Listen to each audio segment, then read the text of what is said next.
Now this time, dadako na po tayo sa ating message at kung kayo po'y excited na, pakinggan nyo pong mabuti, bigyan po natin ng pansin ang ating pong magiging pag-aaral at pangangaral ng salita ng Diyos. Ang ating pong teksto ay nasa Colossians chapter 2. Colossians chapter 2 verses 6 and 7. Ang sabi po ng sulat ni Apostle Paul, "As ye have therefore received Christ Jesus the Lord, so walk ye in Him, rooted and built up in Him, established in the faith as ye have been taught, abounding therein with thanksgiving."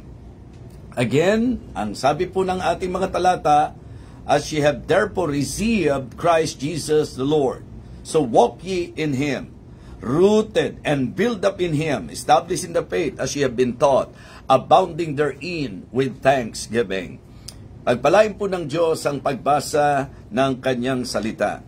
Ang ating pong mensahe ay bibigyan ko po o lalagyan ko po ng pamagat, let us grow spiritually.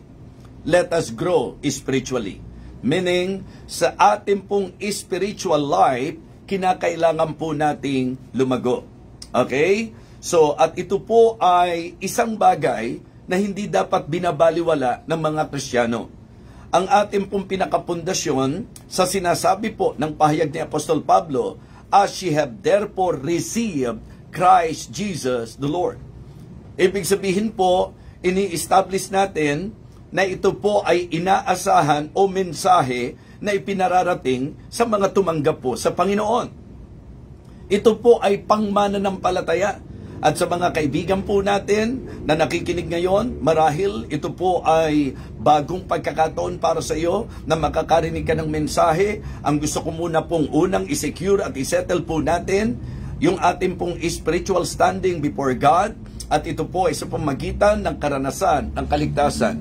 Yes, ang pinakamahalagang turo ng Biblia ay ang turo patungkol sa kaligtasan.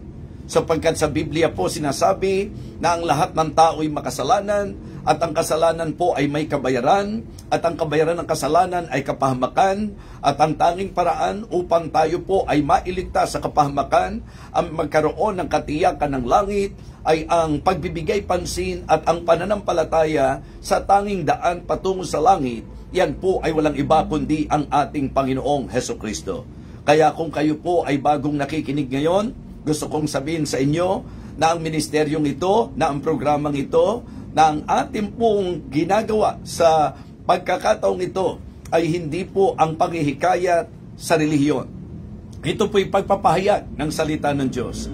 At ang pinakamahalagang bagay na dapat una nating maunawaan sa turo ng salita ng Diyos ay ang patungkol sa ating kaligtasan. Kaya if you are not yet sure of heaven, I believe now is the time for you to consider that.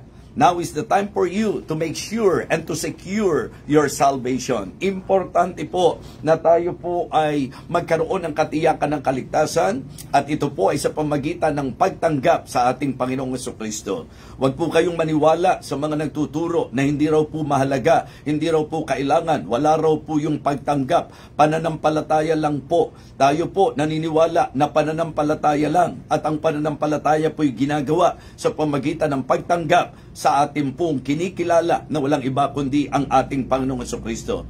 And that is the exact word used by the Apostle Paul para po maintindihan lang po ng lahat. Ang sabi po niya, "As ye have therefore received Christ Jesus the Lord." Ang linaw-linaw po sa Bible. Kaya dapat po, yun ang ating pong paniwalaan. Na kailangan mo talagang tanggapin si Kristo sa puso mo. Kailangan talagang panampalatayanan mo siya. Yun po ang ibig sabihin ng pananampalataya, yung tanggapin mo si Jesus Christ. John 1:12, "But as many as receive Him, to them give He power to become the sons of God, even to them that believe on His name." Maliwanag po na ang pananampalataya sa Kanya ay sa pamagitan ng pagtanggap sa Kanya bilang ating tagapagligtas. Always consider na hindi natin kayang iligtas ang sarili natin, kaya kailangan natin ng Savior. At alam niyo po kung anong ginawa ng Savior? Pumunta po siya sa lupa, siya po'y namatay, nalibing at muling nabuhay. Siya po ang tumubos sa atin. Siya po ang nagtigis ng kanyang dugo. Siya po ang nagbayad ng ating mga kasalanan at ang ating pong bahagi ay ang panampalatayanan po ang kanyang ginawa para sa atin.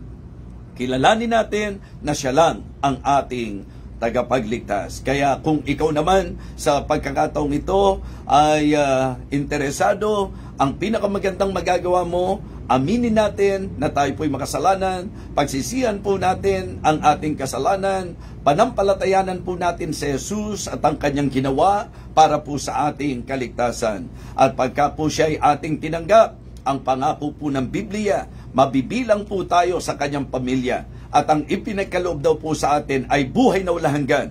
Kaya ang kasiguruhan po, hindi na raw po tayo mapapahamak. Napakagandang mensahe na dapat pansinin at pahalagahan ng bawat isa. Ngayon po, sa ating mensahe, ang pag-uusapan po ay ang tungkol sa paglago. Because I believe it is God's will na ang mga mananampalataya po mag-grow spiritually. Kaya nga, yun ang encouragement ko po sa inyo. Let us grow spiritually. Sa ating pong spiritual life, kailangan po nating lumago.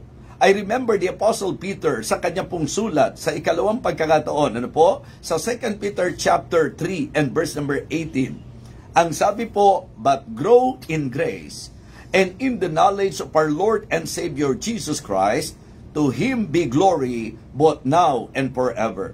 Yun po ang kalooban ng Diyos. Pagka tayo po'y Kristiyano, ang kalooban po ng Diyos, lumago po tayo. Yun po ang nais ng Panginoon. At sa usapang paglago, mga minamahal, magandang makita natin ang example ni Apostle Paul. That in spite of the fact na siya po'y nagbiministeryo na siya po'y manggagawa na ng Panginoon, na siya po'y mangangaral na, pero ang gusto po niya, habang nagpapatuloy, lumago pa rin. Yun talagang patuloy at patuloy at patuloy na lumago sa kanyang buhay pananampalataya. Kaya mga kapatid, mga taga-subaybay, nawa ma-realize po natin at makita natin ang kahalagahan na bilang Kristiyano, marapat na tayo po'y lumago. Yan po ang pinakakonsepto o ang diwang hatid ng sinasabi po ni Apostle Paul. That is exactly what the Apostle Paul would like to point out to them. As ye have therefore received Christ Jesus the Lord. Ang sabi po, so walk ye in Him, rooted and built up in Him, established in the faith as ye have been taught, abounding therein with thanksgiving. Meron po akong binigyang pansin doon sa mga words na yon. Okay? Rooted in Christ. We need to be rooted in Christ. We need to be built by Christ. We need to be grounded in our faith. We need to be grateful to Christ. So, ang idea po dito, alam nyo kung ano? Yung halaga, una sa lahat, ng ating connection. We need to be connected to Christ. Ang ibig sabihin po, yun yung ipino-point out ko na ang lahat dapat magsimula sa kaligtasan. So, connection is very important. At sa magiging mensahe natin, it is good na ang larawan po sa mga tunay na mananampalataya, yung pong ginamit yung salitang build, ibig sabihin po, ito ay pumapatungkol naman sa construction, mga kapatid. Kung paanong ako at ikaw sa ating pagpapatuloy, ang Diyos po ay nagbi-build, kaya dapat be built by Christ. Amen? Ganon din po mga kapatid, yung ating pong conviction. Kaya yan po ang ilan sa mga sesentrohan po natin. And syempre po, ang ating pong celebration. Amen? So, yung ating pong celebration, yung ating pong pasasalamat, yung lagi pong pusong nagpapasalamat sa Panginoon. Kaya po, ngayon, sa ating pong mensahe, makinig po kayong buong ingat sapagkat bibigyan po natin ng pansin ang ilang mga aspeto po ng buhay natin. Okay? Number 1, maganda po na tayo ay maging grounded. Di po ba? Be grounded in our doctrine. Ibig sabihin po, bilang mga Kristiyano, sa usapang paglago espiritual, ang isa sa dapat po na tiyakin natin, tayo po'y grounded sa salita po ng Diyos, sa doktrina, sa katuruan. Ang Biblia po ay aral ng Panginoon. And it is good na tayo po'y maging malalim, na tayo po'y maging matibay sa usapan po ng aral ng ating Panginoon. Be grounded in doctrine. Mahalaga po yan. Kaya nga, sabi ko, ang ganda ng example ni Apostol Pablo. Kasi nowadays, I can say, na maraming mga Kristiyano po, na para bang ang usapin ng pagkakristyano, yung nagsisimba lang, basta pumupunta po sa church. Mga kapatid, kung nahandoon lang kayo sa level na yon, mababaw po tayo. Mababaw po ang ating pagkakristyano kung nahandoon po tayo sa level na ang gusto lang nating mai-accomplish ay yung nakapagsisimba tayo. Mga kapatid, sa usapan po ng paglago sa spiritual life, we need to be grounded in doctrine. Ibig sabihin po, as we continue on in the Christian life, sana po mas lumalalim po, but grow in grace and in the knowledge of our Lord and Savior Jesus Christ. To Him be glory both now and forever. Ang sabi po ni Apostol Pablo, hindi ko pa inaaring naabot. Gustong-gusto ko pang magpatuloy. Gustong-gusto ko pang matuto. Kaya mga kapatid, huwag kayong simba lang ng simba. Huwag kayong attend lang ng attend. Matuto tayo sa doktrina. Magkaroon po tayo ng tibay at tatag sa usapang doktrina, mga kapatid. As believer in Christ, sa ating pong paglago, mahalaga po yung maging grounded tayo sa doctrine. Ang sabi po, rooted and built up in Him, established in the faith, as ye have been taught. Diba? Bilang mga tinuruan, abounding therein with thanksgiving. Kaya nga po, sinasabi ko, na kung tutuusin, kung pag-aaralan nyo po ang kasaysayan, bagamat ang Baptist po, hindi naman relihiyon. Kaya nananawagan tayo sa mga Baptist, na parang ang turing natin sa ating pong pagiging Baptist ay religion, hindi po ganun ang tamang pananaw. Okay? Ito po ang pagkakakilanlan po sa atin. At para sa akin po sa kasaysayan, we cannot deny the fact that the reason why I appreciate na ako po ay nasa kalipo ng Baptist sapagkat ang Baptist po ay luto sa doktrina. Okay? Importante po kasi sa Christian life yung doctrine. Doon tayo dapat lumago. Kaya nga, hindi po pwedeng nandun lang tayo sa panimulang aral. That is actually the idea when the writer of the book of Hebrews said, in Hebrews chapter 6, verse number 1, therefore, leaving the principles of the doctrine of Christ, let us go on unto perfection. Ibig sabihin po, hindi po pwedeng maging stagnant po tayo. Hindi po pwedeng na-stuck lang po tayo sa pangunahing doktrina. Ang Kristiyano po ay dapat maging maalam, maging matibay at maging matatag sa usapan ng aral. Dapat naintindihan mo ang aral ng Biblia patungkol kay Kristo na pinaniniwalaan nating tao siya dahil yan po ang turo ng Biblia. Pinaniniwalaan nating Diyos siya dahil yun din po ang turo ng Biblia.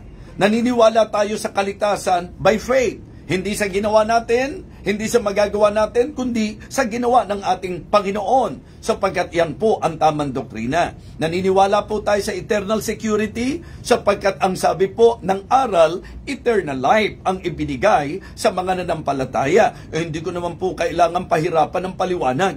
Kailangan lang pong tagalugin ko ang ibig sabihin ng eternal life, at yung palang, maintindihan mo sa Tagalog ang eternal life, maniniwala ka na sa eternal security, sapagkat ang salvation, eternal life po yan. Hindi po yan putol-putol, hindi po yan binabawi. Ang eternal life po ay walang hanggan talaga. Kaya nga ang doktrina ng salvation, hindi ikaw ang nag-iingat, hindi ikaw ang may hawak, kundi ang Panginoon ang may hawak sa atin. Klarong-klaro po yan sa John chapter 10, verse 27 hanggang 29. Ang sabi po, my sheep hear my voice, and I know them, and they follow me, and I give unto them eternal life, and they shall never perish, neither shall any man pluck them out of my hand. My Father, which gave them me, is greater than all, and no man is able to pluck them out of the Father's hand. Yun po, ang kaligtasang maliwanag, ang doctrine ng salvation, hindi ikaw, hindi ako ang nag-iingat. Yung iba kasi kinukuha yung 1 Corinthians chapter 15 at ipupukol po yan, ituturo po yan sa nakaka-confuse na turo. Hindi po nagtuturo ang 1 Corinthians chapter 15 verses 1 and 2 na ang kaligtasan po ay nasa pag-iingat mo. Ang iingatan po doon yung turo, hindi yung kaligtasan mo. Di po ba? Mga kapatid, maliwanag po na ibinahagi ni Apostol Pablo ang gospel. Ang sabi niya, by which also ye are saved, if ye keep in memory what I preach unto you. Hindi po yung salvation ang iingatan mo. Walang kahit sino po sa ating may kakayahan na maingatan ang ating kaligtasan. Sapagkat ang kaligtasan po ay nasa pag-iingat ng Panginoon. At siya na nag-iingat ang nagsabi sa doktrinang tama na ang kaligtasan, eternal life. At ang ibig sabihin niyan, you will never perish. Ang ibig sabihin niyan, walang makakaagaw sa iyo sa kamay ni Jesus Christ. Ang ibig sabihin niyan, walang makakaagaw sa iyo sa kamay ng Ama. Yan po ang maliwanag na turo ng Bible. Kung naniniwala po tayo sa tatlong persona, yan po ang turo ng banal na kasulatan. Dapat alam po natin habang nagpapatuloy po tayo, yung pong mga doktrina ng banal na kasulatan. Kaya huwag kang magsisimba lang ha, huwag kang attend lang ng attend ha, at saka huwag kang pang worship service lang. Dapat maging estudyante ka ng salita ng Diyos. Pahalagaan mo sa Sunday school. Yung iba tumatakas pa kapag ka Sunday school eh. Hindi po ba? Mga kapatid, mga minapagpapisipan natin mabuti yan. Ang mga Kristiyano dapat daw po rooted and build up in Him. We need to be grounded in doctrine. Mga kapatid, ikaw at ako ay subject doon po sa tamang turo ng Biblia. And we need to learn that. We need to always give attention to the doctrine. Kaya dapat ang isang tibay natin, doktrina. Alright? Mahalaga po yan kung Kristiyano po tayo. Kaya bakit ba may mga Kristiyano na parang, alam niyo po yun, parang allergy sa Sunday school? Diba? So, isa sa importante po yan eh. Aralan po yan. Diyan tayo lumalago sa doktrina. Diyan tayo natuturuan. Kaya nga napakaganda po na mabigyang pansin po natin. Anyway, ang linggo naman, laliban na lang po yung Sunday school nyo, hindi po linggo. Ano? Pero ang Sunday school po, kasama po yan sa dapat nating ginagampanan bilang Kristiyano because we need to be grounded in doctrine. Naku, pag hindi po kayo naging matibay sa doktrina, madali po tayong madadaya. So, we need to be guided and we need to be guarded from deception. Diba? We need to be grounded in doctrine. We need to be guarded from deception. Alam nyo po, yun ang magandang dahilan na talagang mabibigyan natin ng emphasis kung bakit doctrinally dapat sound ka, kung bakit dapat grounded ka sa doktrina para hindi po tayo nadadaya. Isipin nyo po, ang tagal-tagal nyo sa church ninyo, ang tagal-tagal nyo po miyembro ng church, nakapakinig po kayo sa online, ng nagtuturo, ng kakaiba, doon po sa narinig yung aral, abay nahikayat po tayong ganong kadali. O ano po ang dahilan? May problema ba sa church? Hindi. Kasi pang-worship ka lang eh. Pag nagtuturo ng Sunday school, hindi mo binibigyan ng pansin. Pagka may Bible class, hindi mo binibigyan ng pansin. Ano ngayon ang aasahan po natin? E di magiging mabuhay po tayo. Yun ang dahilan kung bakit prone po tayo sa deception. 'Di ba? Napakadali na madaya. Kaya mga kapatid, yun po ang isang bagay na dapat maingatan natin, especially nowadays na nandito po tayo sa mga huling panahon at ang isa sa manifestations ng panganib ng huling panahon, marami po ang mga naglipana at sari-saring doktrina na ipapahayag po sa atin. But if you are rooted and grounded sa doktrina, hindi ka basta madadaya. So mga kapatid, let us grow spiritually. Be grounded in doctrine. Be guarded from deception. Huwag po tayong basta magpapadaya. Importante po na alam mo ang paninindigan mo. Kaya nga sabi ko sa inyo kanina, di ba? Ang matatakal natin dito, our connection, our construction, our conviction, at siyempre pa, ang ating pong celebration. Amen? So, mga kapatid, ang daya po ay naglipa na. Ang mga turo na kung saan, makikita nyo po, alam nyo, nung ako po'y nagbigay pansin sa mga nagtuturo po sa online, ang napapansin ko pong estilo nila, alam nyo kung ano po?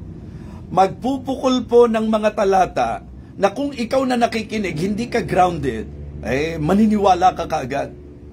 Katulad ng example ko kanina. Diba? Marami pong tagapagturo na binabatikos po ang eternal security. Yung one save, always save. At alam nyo po ang dahilan?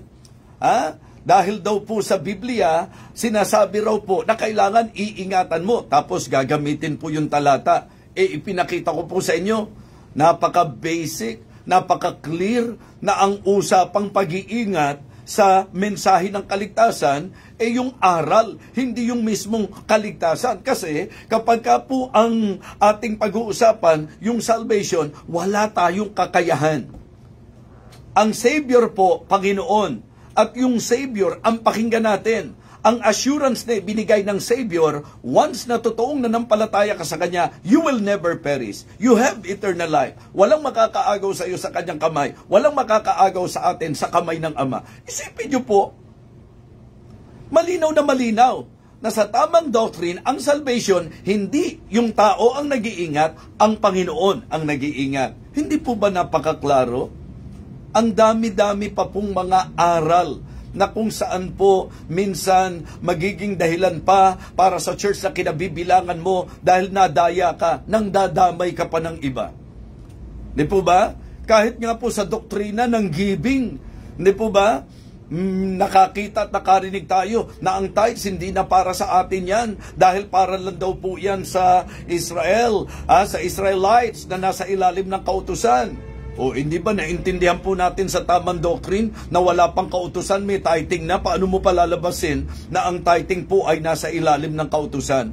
Hindi po ang tithing ang nasa ilalim ng kautusan. Ang kautusan po ang nasakop ng tithing. Mula pa sa unang panahon, sa panahon pa lang po nila Abraham, pinapractice na ang tithing at sa paglipas ng panahon, umabot sa panahon po ni Moses, nagtatites po sila at yun po'y isinabatas at ginawang kautusan po sa kanila. Pero again, ang encouragement ko po sa mga members namin, huwag kang mag-tithes dahil sa utos. Mag-tithes ka dahil ikaw ay maka-Diyos. Amen?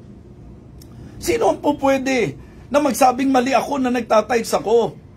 If that is my heart for God, if that is the example na gusto kong tularan, na kahit wala po sa panahon pa ng kautusan, nagtatites na po ang mga maka-Diyos, sino ang makapagsasabing mali ako? Pero meron pong mga tahasan na talagang nagtuturo na hindi na raw po dapat ang tithes ngayon. Siyempre po, yung mga ayaw gawin yan, sasang-ayon po doon.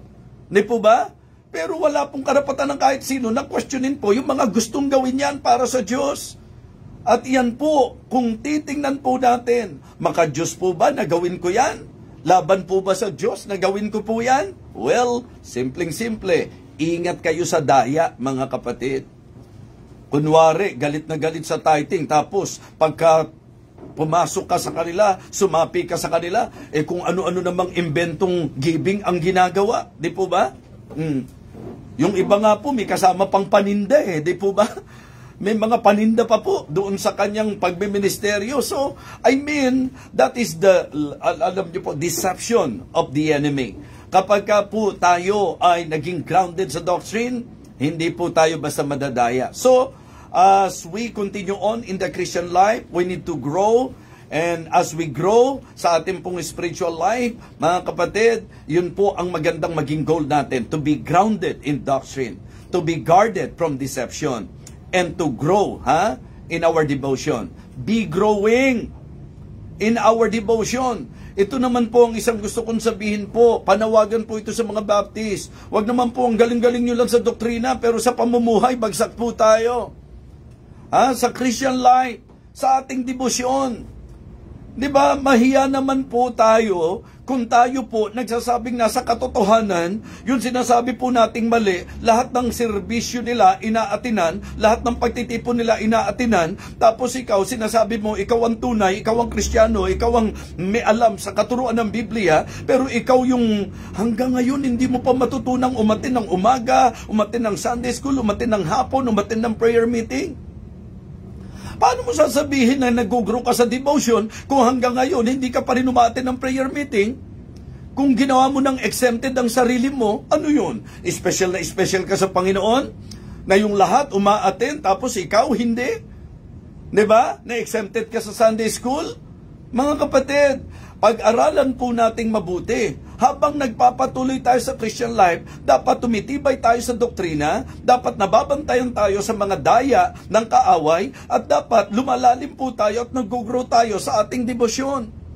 Kaya paano mo sasabing devoted ka Ay, ako po, deboto ko sa Panginoon.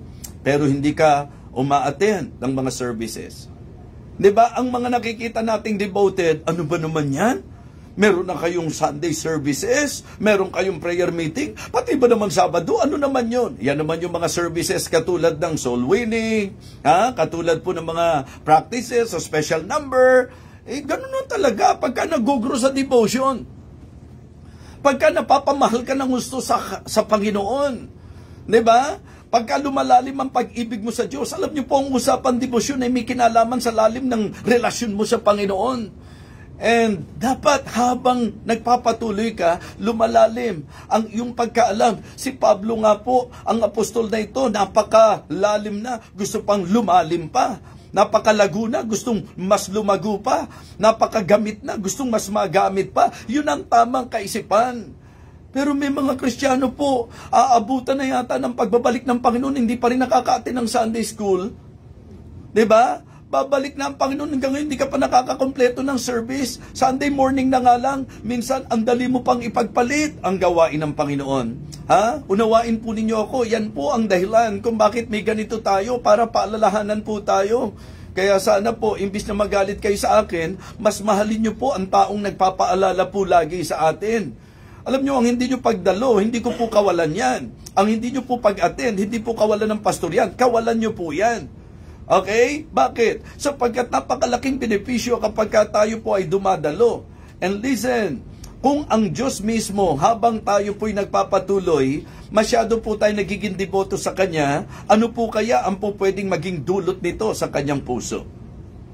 Kaya napakaganda po na ito'y mabigyang pansin po natin, mga kapatid. We need to be grounded in doctrine. We need to be guarded from deception.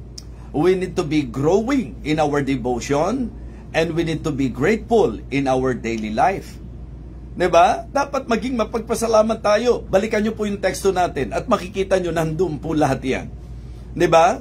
Ang sabi po, as ye have therefore received Christ Jesus the Lord, so walk ye in Him. Ang sabi, rooted and built up in Him, established in the faith, as ye have been taught, abounding therein with thanksgiving. Napakaganda po na makita ang mga Kristiyano na araw-araw puno ng pasasalamat sa Diyos. At iyan po ay nagre-reflect sa ating pong aura, di po ba? Kaya yung mga Kristiyano na tuwing pupunta sa church, makikita mo napakasigla, napakasaya. Wow! Yan yung Kristiyanong grateful. At talagang masasabi po natin na talagang yung kanyang espiritu glowing po talaga. Mga kapatid, ang pagiging grateful, yan po'y nakatutulong sa ating pong kalusugan, kalakasan, at masasabi po nating mental health. Tama po? Yes. Ang maging mapagpasalamat po tayo, very healthy po yan. Very helpful po yan, mga kapatid. And that is holy. Yan po ang isang magandang bagay na dapat nating tiyakin. Na sa buhay natin, hindi yung parang bigat para sa iyo na Kristiyano ka, na parang burden ang ginagawa mo. Mali po yan. Ang tama po, mga kapatid, every day in our life, kinakailangan grateful po tayo sa Panginoon. Ang dami-dami po. We have so much to thank God for. Napakarami nating dapat pasalamatan sa Diyos. Every gising is a blessing. Amen? Blessing po ang bawat paggising.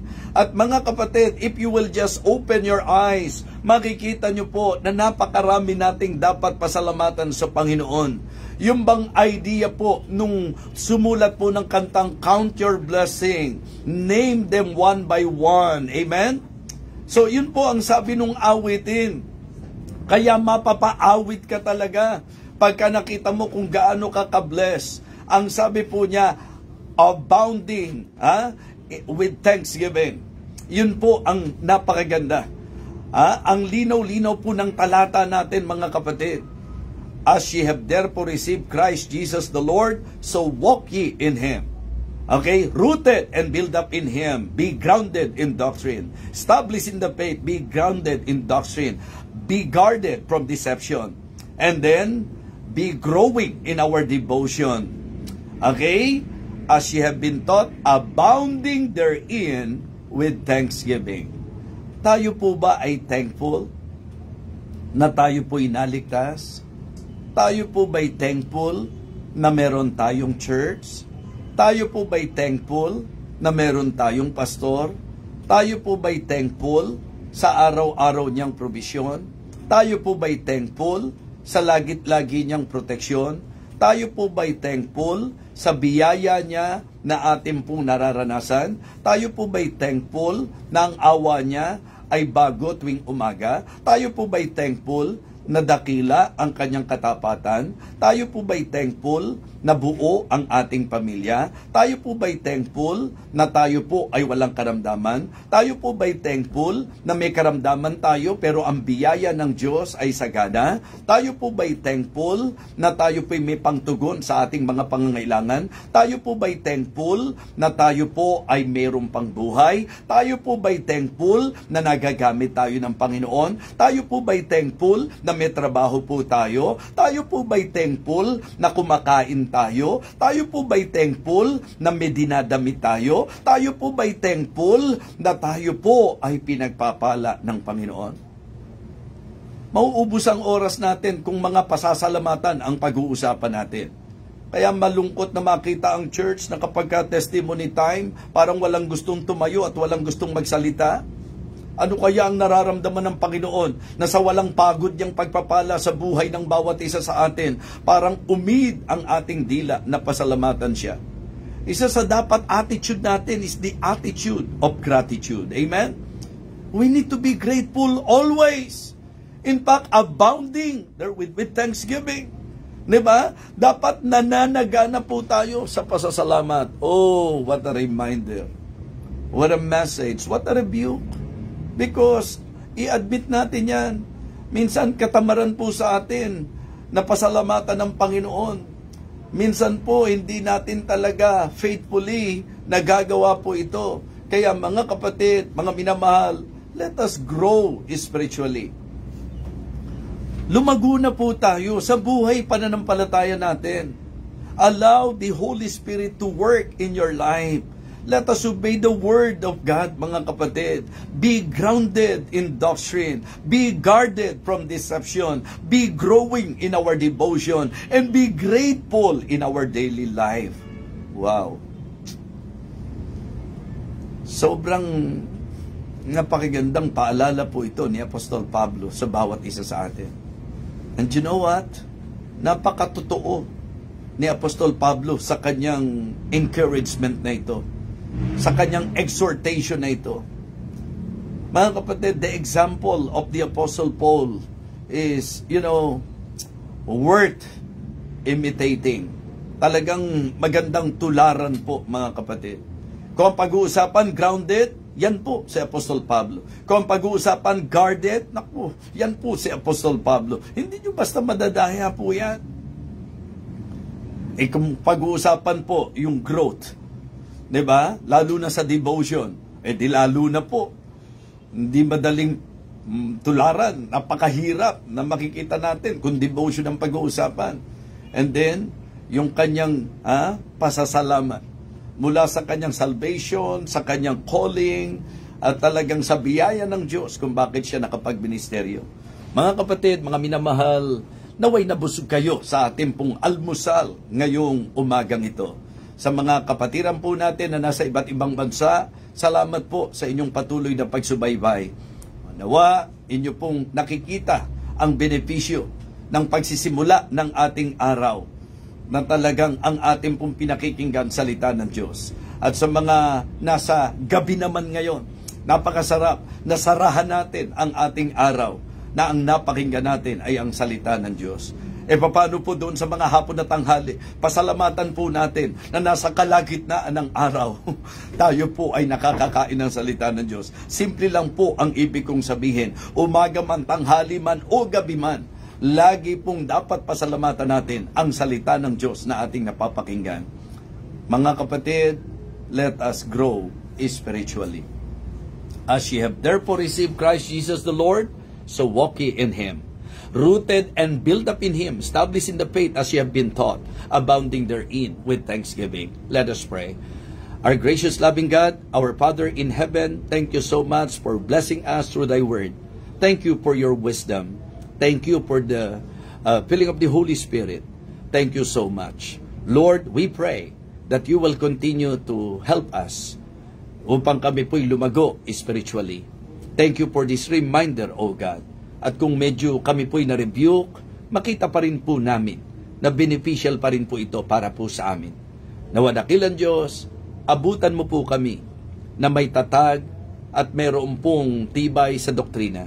Abutan mo po kami, Panginoon, na talagang guarded from deception, na hindi po basta nagpapadaya.